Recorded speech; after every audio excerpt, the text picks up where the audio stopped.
Hey, Earthlings, how are you doing?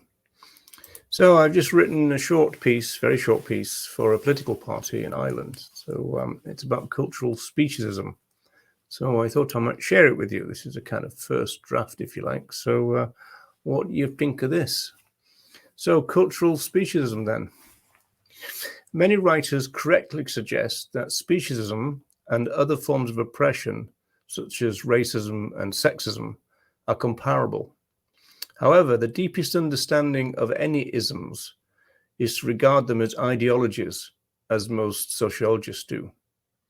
Therefore, the sociological understanding of speciesism, of isms in general, is not to see them as prejudice held by individuals, but to regard them as a product of a powerful cultural structure. Thus, the societies in which we are born are cultural speciesist societies. The ideology of speciesism is widely embedded into the very fabric of society. It's not something that exists because a given number of individuals hold speciesist values.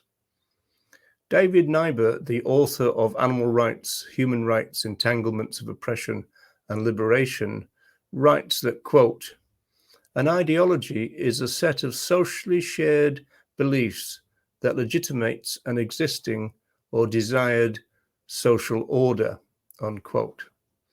And he adds this, quote, speciesism, like racism, sexism, and classism, results from and supports oppressive social arrangements, unquote. We can appreciate how speciesism is culturally embedded by noting that speciesist nations are littered with slaughterhouses, vivisection laboratories, butchers' shops, hunting fields, shops full of leather and woolen garments, cafes, restaurants, shops and markets full of body parts, and tracks upon which other animals are forced to race, etc. So cultural speciesism is something happening everywhere and all the time in speciesist nations. It is not a psychological issue, but a sociological one, because speciesism and speciesist values are institutionalized and transmitted generationally.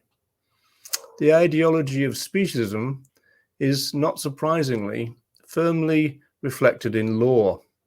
For example, other animals are regarded as items of property who can be bought and sold, swapped and exchanged by property owners.